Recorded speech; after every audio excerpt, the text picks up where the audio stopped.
Good morning guys, it's me again, Leticia's Kitchen. For today's vlog guys, magluluto tayo ng chayote. So ito yung ating sayote. Ayan. So ang ating ilalagay dyan ay maglalagay tayo dyan ng itlog. So ito na slice natin ang ating sayote. Bali, slice lang natin yan ng manipis. Ayan.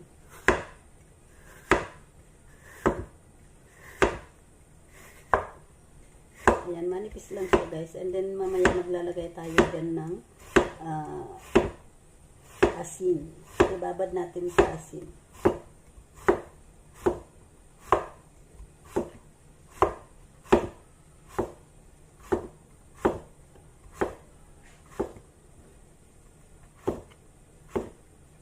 Ayan, manipis lang siya. Guys, nakat na natin yung ating sayote. So ilalagay na natin sa isang lagayan, and then maglagay tayo ng asin.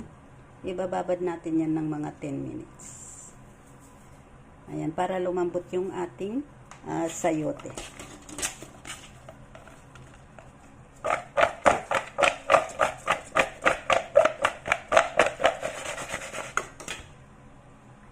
So na guys, at yung ating sayote. So ngayon tatanggalan natin ng tubig. Ayan guys, ang daming tubig na natanggal. And then hugasan lang natin para matanggal yung ibang yung asin. So ayan lang guys, i-rinse lang natin. And then ito na yung ating sayote. Ayan. Napakalambot na siya guys. Ayan. Kasi gawa ng asin, kaya lumambot yung ating sayote. Pag hindi nilagyan mo yan ng asin, matigas siya. Ayan. So ngayon yung ating itlog, i-broken lang natin, ilagay lang natin sa isang lagayan bago natin i-prito. Ayan guys. 3 yung gagamitin ko na itlog. May na ito sana.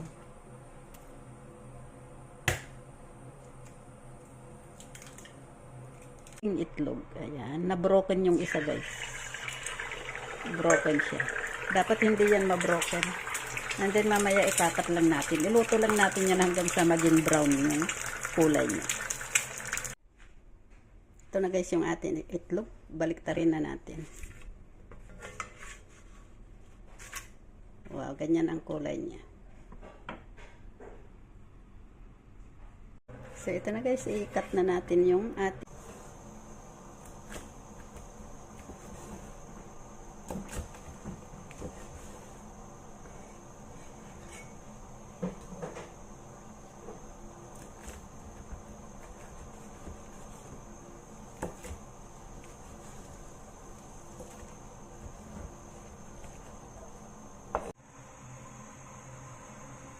So ito na, ilagay na natin ang ating garlic at saka ginger. I-fry lang muna natin yan. Ayan, hanggang sa lumabas yung aroma ng ating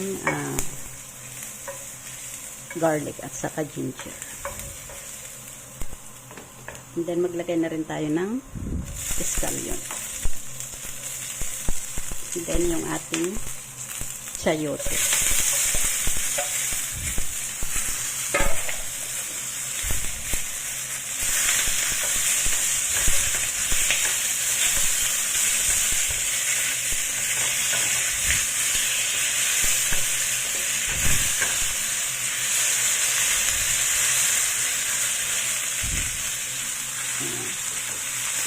At maglalagay na rin tayo ng water.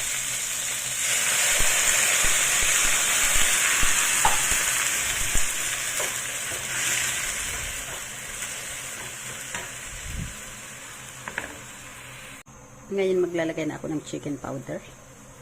And then ilagay na rin natin yung frinay natin na itlog. Haluin lang natin.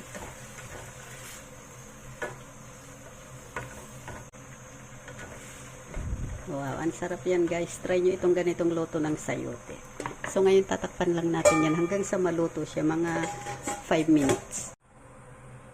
Ayan, bubuksan na natin at titignan natin yung ating niluluto. Ayan. At ilagay na rin pala natin ang iba pang scallion. So ayan na guys, napakasarap nito guys. Ayan, try nyo itong ganitong luto ng sayote. Masarap siya. Ayan, so ready to serve na yan.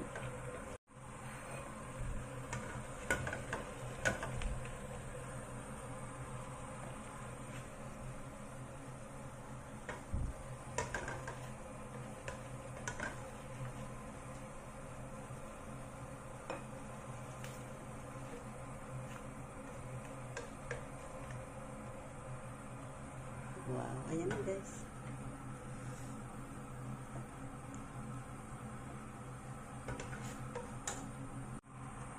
So ito na guys, ready to serve na yan. Ayan, so pwede na tayong kumain. Ayan, ready to serve na. So thank you for watching. Bye bye, God bless.